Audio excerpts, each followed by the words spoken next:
cuando dicen que son epicureístas, pues vean pues de dónde ha salido ese conocimiento que tienen. Si de estas fuentes o si en realidad no es nada de lo que consideran que es epicureísta.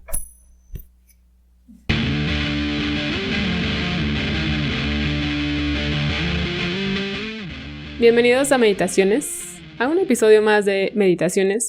Antes de comenzar, quiero disculparme porque, si lo notaron, me ausenté un poquito. Si me disculpo, no hay excusas, he de decir. Quien se suscribió por mis videos anteriores y sigue por acá, les agradezco mucho. Espero que la espera valga la pena. El tema que elegí hoy para este video surgió porque he tenido últimamente conversaciones con muchas personas respecto al estoicismo, epicureísmo y en general doctrinas o escuelas filosóficas de la época helenística. Y he notado que hay cierta confusión en varias cosas. Por ejemplo, qué significa ser hedonista y también aspectos cronológicos. Como que no hay una claridad de en qué momento del mundo estamos hablando. Entonces, eso es lo que quiero hablar hoy, específicamente de qué podría ser hedonismo y posicionar quizá un poco el estoicismo y el epicureísmo, porque son las principales doctrinas que contemplaron el placer dentro de las elecciones. Eso lo voy a explicar más adelante, pero hasta ahora eso quiero decir. Otro punto también interesante que he notado hablando con las personas es que en verdad el estoicismo está agarrando mucha popularidad. Ya lo hemos mencionado en los episodios, David lo ha mencionado, Pau, Ámbar, que en verdad estamos en un contexto en el que se está buscando mucho el estoicismo y es algo que me gustaría abordar un poquito. De hecho, muy probablemente en próximos videos también retome el tema porque es interesante. Primero, porque que sea popular el estoicismo en estos momentos es un arma de dos filos. Me parece que puede ser tanto positivo como negativo. El lado positivo es que se está hablando de ello y se está trayendo a la mesa un pensamiento que ya parecería arcaico, primitivo y un montón de apelativos que se piensa cuando se regresa a la época clásica. Entonces, el hecho de que se esté hablando a mí me agrada porque da oportunidad de regresar a ese pensamiento que me gusta tanto. Nada negativo es que, pues, la transmisión frecuente, que se hable mucho de ello, también provoca que se vaya modificando, se vaya deformando, que se malentienda a veces el origen o los principios básicos de lo que sea. Hay un ejemplo que me agrada bastante para notar un poco cómo funciona la transmisión de conocimiento. Los verbos irregulares. Si pensamos, por ejemplo, en el verbo ser de todas las lenguas, si es que tienen, últimamente me di cuenta me dijeron que el árabe no tiene el verbo ser. Pero si pensamos en este tipo de verbos irregulares o, por ejemplo, tener, son muy cambiantes. Dependiendo del tiempo, dependiendo de la persona, parecería que el paradigma cambia y es un infierno para quien está estudiando lenguas porque no hay nada de lógica. O sea, yo tuve, tendré, no hay nada de lógica, no es lo mismo que comí y comeré, ¿no? O amar es súper regular, ¿sabes? Prácticamente cómo se conjuga. Es un ejemplo de conjugación. Pero como menciono, el hecho de que vaya de boca en boca significa que probablemente se modifique por la propia persona. Por eso me gusta mucho ese ejemplo. Porque así como el pensamiento se germinó en una persona y se compartió en digamos, un núcleo de pensadores, conforme se va expandiendo, este pensamiento va arraigándose y creciendo a partir de otro contexto, a partir de otras personas, a partir de un montón de situaciones que no tuvieron en este origen.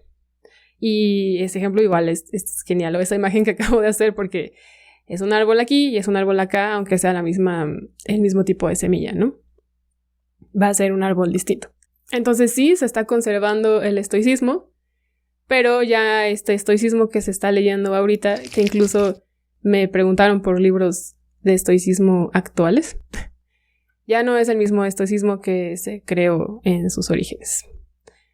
Así que aquí estoy yo intentando dar una explicación de las fuentes, porque es genial, sí, que se den árboles a lo largo del mundo, pero nunca hay que olvidar que hay un origen y es importante voltearlo a ver para que se entienda un poquito por qué se está generando este estoicismo en este otro contexto y entender por qué tú estás diciendo que hay que echarle ganas, ¿no?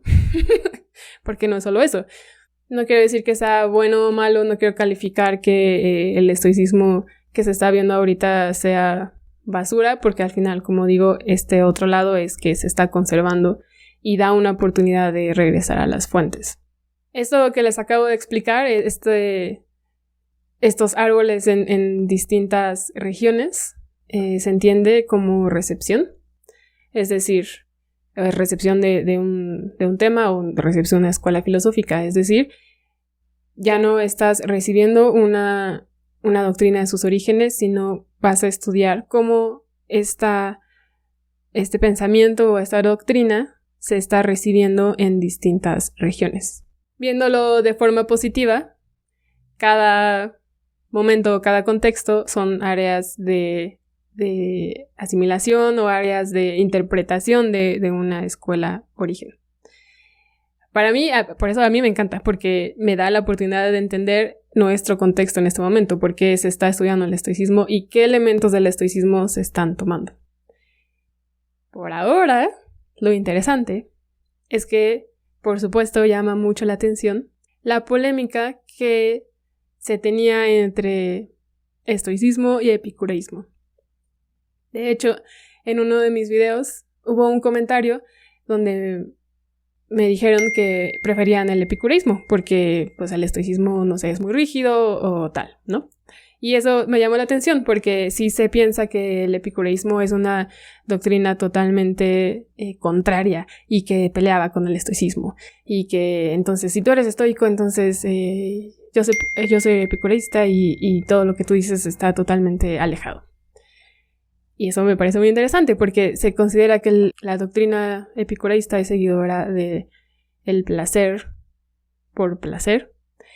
Y lo interesante aquí es pensar cómo definirías el placer.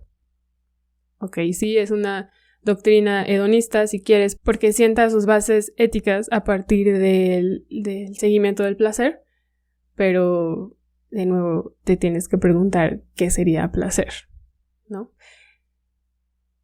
Pensando en Aristóteles, por ejemplo, también sería un hedonista, ¿no? Porque él busca el placer, pero no te pones a pensar que dentro de su ética explica que el placer es obtener conocimiento. Entonces ya no está tan padre si piensas que el placer es la vida teórica y dedicarte a la búsqueda del conocimiento. Ya posteriormente, esa es una cuestión importante de aquí, es que a partir de la filosofía antigua se generaron otras ramificaciones y otros nombres que dentro de la filosofía no se tenían en cuenta.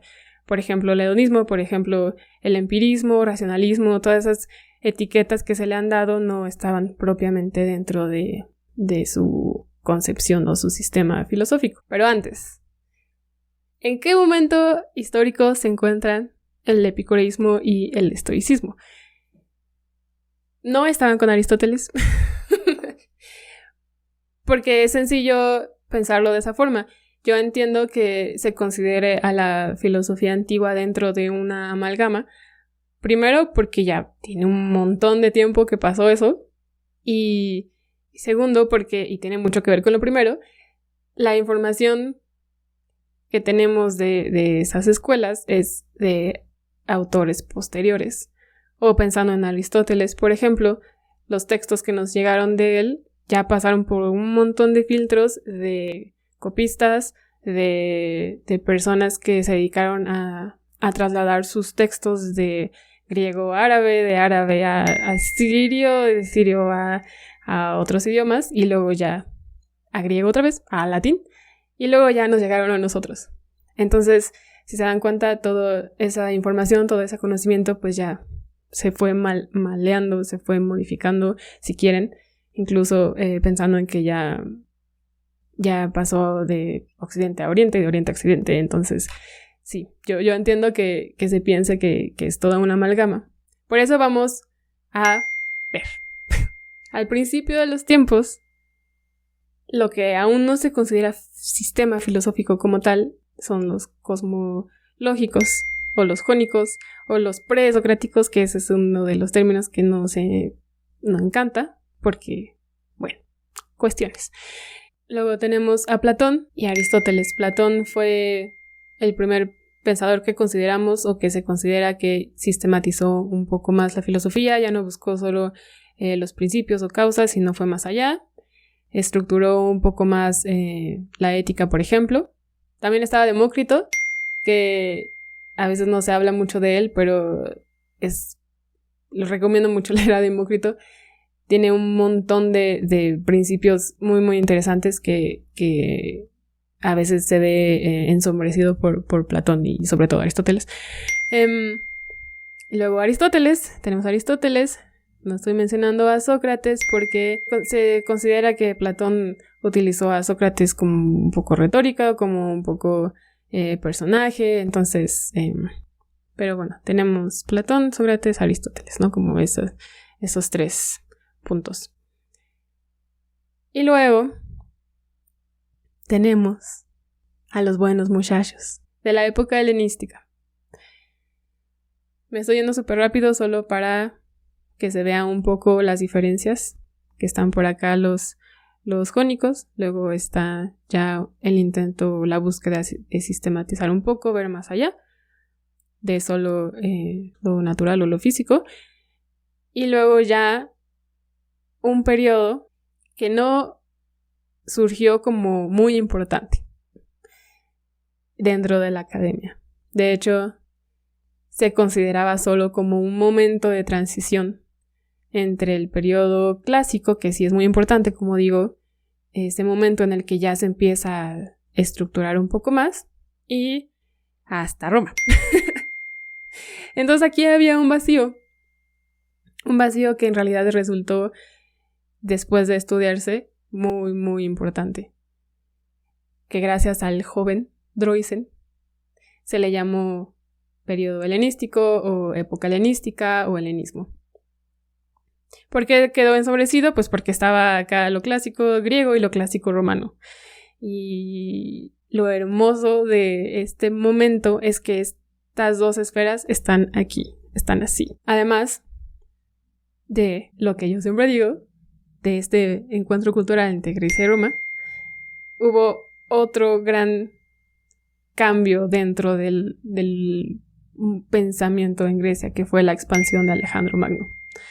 Entonces Grecia llegó hasta Persia y tomó un montón de conocimiento y tomó un montón de cuestiones que se rescata en este periodo que ya hemos llamado periodo helenístico, que ya tenía bases del momento clásico, que era la sistematización de Platón o Aristóteles, más todo, sí, lo místico, de lo oriental propiamente.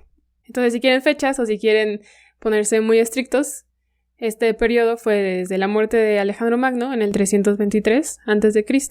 hasta la batalla de Accio en el 31 a.C. Y como les digo, son momentos muy interesantes porque este es un momento muy griego, digamos, la muerte de Alejandro Magno, el que unificó Grecia, digamos, hasta la batalla de Accio, que es en donde, muy interesante también, dentro de la historia de Roma, en donde Marco Antonio y Cleopatra murieron. Con esta batalla comienza el Imperio de Roma. Entonces es súper interesante, además, pensar en la filosofía no solo como cuestiones de pensamiento que surgieron de la nada, sino que están a partir de un contexto. Todas las cuestiones, todo la búsqueda de cierto conocimiento, todo lo que se fue creando es a partir de todo lo que le rodea a las personas que están generando ese conocimiento. Y ahora sí, ya llegando al momento en el que se generó el epicureísmo y el estoicismo, vamos a ver unas características, como he dicho, la elección a partir del dolor o el placer, o mejor dicho, la elección del placer y la huida, fuga o el rechazo del dolor. Lo primero a decir es que cuando se habla de las doctrinas que surgieron en esta época, es que buscan una forma de vida. Eso es lo primero que se dice, que ellas o estas hablaban de la mejor forma de vida. ¿Y eso a qué nos lleva? A que sea un contexto o una explicación ética.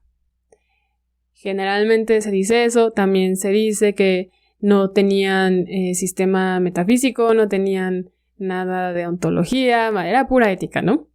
Y la verdad es que hay muchísimo más. También hay que decir, por ejemplo, que el estoicismo, además de lo ético, generó un sistema muy, muy entrañado. O sea, lo ético explica lo metafísico y lo metafísico explica lo ontológico. Todo está unido. También hay que decir que estas clasificaciones no se llamaban así en ese momento, ¿ok? Esto ya es mucho más posterior. Solo estoy diciendo que las 3 ramas que se consideran dentro de la filosofía física, clásica, ética y lógica se explicaban entre sí. Esto sí lo decían ellos, sí había lógica, había ética y había física. ¿Esto qué quiere decir? Si hablamos del ideal de vida, también está explicado a partir de un sistema lógico. Ya lo he explicado en otros videos, por ejemplo en mi video de qué es una fantasía, ahí expliqué un poco en qué consiste la forma de adquirir conocimiento para los estoicos. Esa explicación estaba dentro de la rama de la lógica, ¿ok? Todo lo del lenguaje, todo lo de los conceptos, toda nuestra forma de concebir nuestra relación del mundo con nuestro raciocinio, eso estaba dentro de la lógica. Ahora, la física es explicar todo lo meteorológico y todo el orden del mundo. Entonces, si entendemos todo el orden del mundo, lo nombramos y a partir de ahí se genera la elección. La elección es la parte de la ética. Bueno, y otra vez, ¿qué eso qué quiere decir? O eso qué tiene que ver con la búsqueda del dolor y la huida del placer. Justamente eso. ¿Cómo explicar qué es placentero y qué es doloroso? Y cómo determinar que esa es la forma ideal de vida. Tanto el epicureísmo como el estoicismo centran su forma de llegar al conocimiento a partir de las sensaciones. Posteriormente esto se le llama empirismo. No me gusta decir que eran empíricos porque es tan matizado en este periodo de la filosofía que no hay forma de decirles, eran empiristas. Porque también, por ejemplo, el estoicismo tiene rasgos racionales o racionalistas. Entonces, solo voy a decir que su primer acercamiento a entender cómo se conocía era a partir de las sensaciones. Entonces, hasta aquí, estoicismo y epicureísmo son iguales. Ambos piensan que la forma de conocer es a partir de los sentidos. Vista, tacto, olfato, oído. Eso ya lo expliqué en un video, pero estoy haciendo una comparación de las dos escuelas para llegar a la búsqueda del placer, ¿ok? Y antes de continuar, sí me gustaría agregar, ser muy enfática en que ellos aún no tenían una explicación exacta de cómo conocemos, ni de cómo funcionaba el cerebro, ni de cómo llegamos a ciertas explicaciones que para ahora es muy obvio, ¿no? Para nosotros ahora ya es muy sencillo decir, bueno, sí, es que los órganos funcionan de tal forma, y el cerebro, y las conexiones, y la sinapsis, y todo eso, ¿no? Pero lo más interesante de esto es que llegaron a un entendimiento bastante aproximado de lo que ahora se puede explicar ya con el estudio del cerebro por sí mismo, ¿no? Entonces está los sentidos, aistesis, si quieren, en griego. Luego, esta cosa que genera el haber tenido la percepción de los sentidos causa una representación en la mente y genera una prolepsis, es decir, una vez que ya tuviste un acercamiento con un objeto, podrás identificarlo en otro momento. Y repito, estas explicaciones ahora podrían parecer muy obvias, pero si lo piensan bien, no es tan obvia. Si te preguntas cómo es que yo miro una silla y cada vez que vea una silla voy a saber que eso es una silla. Si saben la respuesta, sería interesante saber cómo explicarán ustedes que cada vez que tú ves un objeto puedes saber y nombrar ese objeto. Está genial. Hasta ahí todavía las dos escuelas están en el mismo nivel.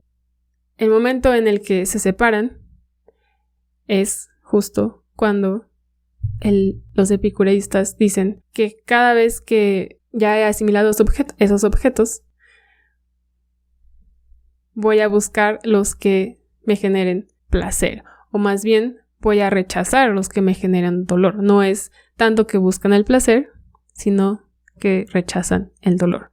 Mientras que el estoicismo se centra en que la razón o el logos por sí mismo va a determinar hacia dónde me voy a dirigir. Es la máxima diferencia hablando de la elección. Y de nuevo, incluso desde la época clásica se cuestiona qué es placer. Y como ya les he mencionado, los textos que nos han llegado de estos autores no son propiamente estos autores. En realidad son autores posteriores que interpretaron o que decidieron transmitir esos pensamientos. Entonces, del lado del epicureísmo tenemos a Diógenes Laercio, que es muchísimo más posterior, siglos, que hizo una enumeración de determinados filósofos, habló de sus doctrinas, habló de sus preceptos, de sus características principales, de los autores, y generó un manual muy interesante. Diógenes Laercio tiene para Epicuro unas cartas. Está la carta a Heródoto, Pitocles, muy chistoso. Tenía que decirlo. Pitocles, escrito en griego. Y tenemos a Lucrecio, que de hecho él escribió en latín, pero aún así se considera una de las grandes fuentes para entender el epicureísmo. Así que piénsenlo cuando dicen que son epicureístas, pues vean pues de dónde ha salido ese conocimiento que tienen. Si de estas fuentes o si en realidad no es nada de lo que consideran que es epicureísta, ¿no? Entonces, esto lo menciono porque iba a decir que Epicuro definió al placer como de tal forma, ¿no? Pero en mi cabeza estoy diciendo, bueno, no Epicuro per se, sino en Diógenes Laercio encontramos que para Epicuro el placer era lo mínimo necesario para sobrevivir. Así que bye bye excesos, porque en realidad no tiene nada que ver con el derroche. Explica que lo mínimo para vivir es pan y agua. Entonces, regresando a lo que dije en un principio, sí, está bien, si quieres, los epicureístas son hedonistas. ¿Pero qué quiere decir esto? Que tu búsqueda del placer es lo mínimo necesario para vivir. Es decir, un abrigo y pan y agua. Esto lo estoy mencionando porque la conversación que tuve era despectiva, diciendo que los epicureístas, por ser hedonistas, eran mal vistos por el resto de las doctrinas o el resto de las escuelas, porque no eran serias. Y pues pobre Epicuro. Se estaría revolcando en la tumba porque para nada es lo que quiso decir, y es justo lo que estaba diciendo al comienzo. A veces cuando hay una larga tradición o una transmisión de muchos pensadores de una doctrina o de un pensamiento, pues se va deformando y generalmente se absorbe lo que conviene. Si a ti te conviene que el hedonismo sea vivir en excesos y sexo, drogas y rock and roll, pues es lo que vas a tomar y vas a deformar un poco el origen o de dónde viene. Porque es verdad, o sea, hay hedonismos, hay distintos tipos de hedonismos, ¿ok? Para empezar. No puedes hablar solo de un hedonismo. Es por eso que es un poco complicado calificar o ponerle etiquetas a un pensamiento antiguo en donde no se ha utilizado o no se ha generado esa misma etiqueta en el contexto en el que se hizo. Por eso hablaba lo de empirismo, lo de racionalismo, igual hedonismo. Estas etiquetas no forman parte del momento en el que se concibió la doctrina. Y puede parecer muy rígido si se quiere meter la etiqueta dentro del contexto que no le corresponde. Pero es muy comprensible. Incluso Cicerón también en sus disputas tusculanas se burla de Epicuro porque ni siquiera él mismo definió qué era placer o ni siquiera él mismo sabe qué es placer. Porque sí es un poco ponerte la soga al cuello, decir que hay que buscar el placer. Sobre todo pensando en alguien que, como Cicerón, que era muy arraigado a las costumbres y a seguir lo correcto. Entonces, si alguien que no tenía tanto tiempo de este conocimiento epicureísta, imagínense nosotros que ha pasado aún más tiempo. Entonces, pues sí, entiendo que haya esas interpretaciones, porque, como digo, pues cada quien va a tomar lo que le conviene. Por otro lado, también pensar en el estoicismo como una teoría meramente racionalista, pues aleja un poco de lo que se ha dicho en un principio. Entonces, esta cuestión de buscar el placer y rechazar el dolor ha surgido, sí, a partir de aspectos éticos y de cómo se tiene que dirigir el individuo frente al mundo. Y yo me he puesto a pensar un poco cómo es que se llegó a esa conclusión. Cómo es que se pone el placer por un lado y el dolor por otro lado, ¿no? ¿No les parece interesante que se tomen esos dos parámetros para elegir algo? Eso obviamente pensándolo en el aspecto más burdo de la ética, ¿no? La ética es cómo se dirige el individuo frente al mundo. Pero tenemos estos dos balances. Y esto no surgió desde epicureísmo o estoicismo, es ya previo, ya desde Demócrito, como mencioné, ya está esta estimación de si voy a elegir las cosas porque son placenteras o porque son dolorosas. Pensándolo un poco, tiene que ver con la autoconservación.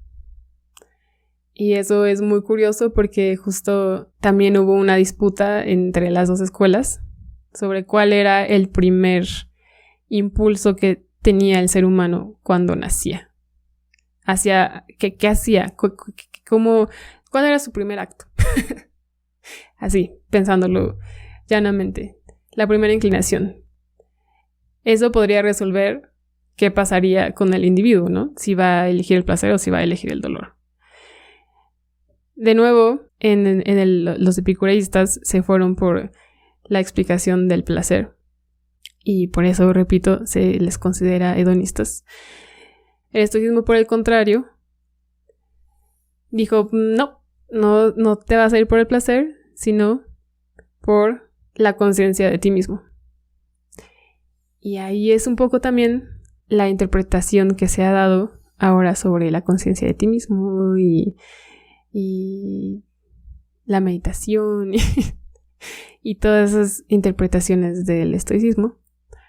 Pero a lo que se refiere es que en cuanto naces, lo primero que haces es buscar la forma de sobrevivir. También llama mucho la atención que el hecho de etiquetar de hedonista a una escuela es que hace que se caiga todo el sistema filosófico. Por ejemplo, si pensamos que es meramente ética una doctrina, se está dejando de lado que también construyó, como dije al principio, otros fundamentos para que tuviera sentido la lógica que se está llevando a cabo. A mí me pasó un poco sin querer cuando hice la tesis. Mencioné que en el epicureísmo no se desarrolló tanto el sistema lógico y uno de mis lectores pegó el grito en el cielo y me dijo, ¿pero cómo? ¿Por qué? ¿A qué te estás refiriendo? Sí, no sé qué. Y bueno, lo que quería decir y lo que me gustaría explicar aquí es que si bien no hicieron una cosa muy estructurada de silogismos, a eso es lo que me refiero, sí tuvieron dentro de su concepción que había un orden de lo percibido, había una razón por la que la elección tenía lugar. Cuando se habla de todo del proceso que mencioné sobre los sentidos, sobre cómo recordarlos y nombrarlos, eso para el epicureísmo estaba dentro de la lógica. El poder recordar, el poder nombrar, el poder identificar y clasificar como elementos propios de elección, de dolor si quieres, o de placer. Así que siendo muy estrictos dentro de su hedonismo, de nuevo, lo repito mucho para que se pueda entender que el hedonismo no solo es la elección del placer, ¿ok? Dentro de su elección del placer hay un proceso racional. Hay un proceso en el que el raciocinio tiene un papel importante. Y es un poco más difícil de entender en el español porque raciocinio, utilizamos distintas palabras para raciocinio, para lenguaje, para pensamiento, pero si lo pensamos en griego, ellos utilizaban logos. Y eso es siempre me refiero a logos porque es un concepto muy interesante dentro de la filosofía antigua. Porque, como digo, en la traducción y ya en las interpretaciones posteriores, logos ha generado muchas ramificaciones de términos. Pero si pensamos en que en un principio estos pensadores utilizaban logos para un acto, creo que se entiende de una mejor forma. De ahí lógica, lógique, viene de logos. Entonces, sí, tiene mucho trasfondo pensar que es simplemente hedonista. Hay más detrás. Y no se peleaban el epicureísmo y el estoicismo como tal.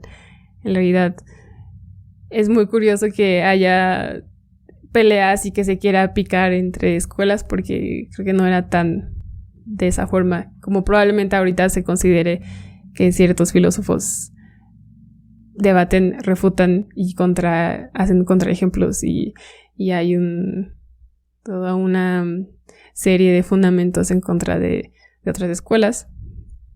Pero una de las características de la filosofía antigua es que no había hiperespecialización, es decir, tanto podías entender lo meteorológico como lo ético, porque era una sola cosa, y no había debates de posturas como tal, como ahora podría pensarse.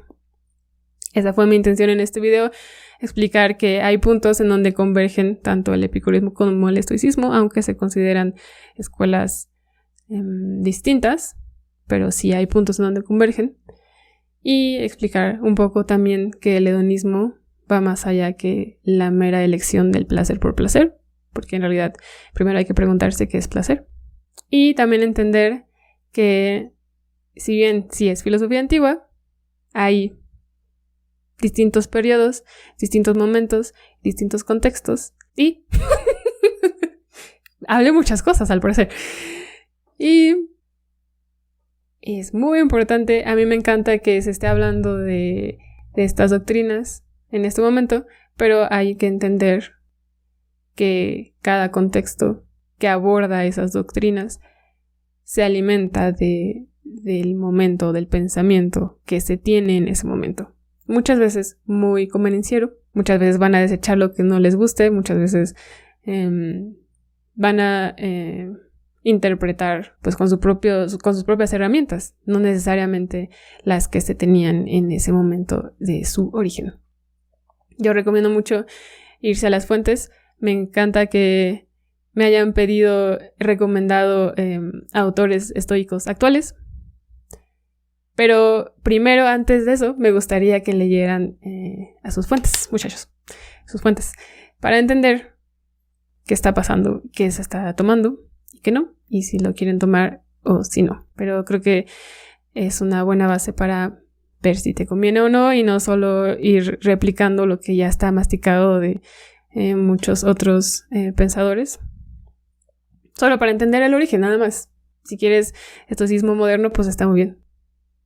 Supongo. Gracias. Espero que no haya hecho mucho enredo aquí. Tal vez podría profundizar más el tema. Si les gustaría eso, podría hacerlo. Algo muy específico, si quieren también.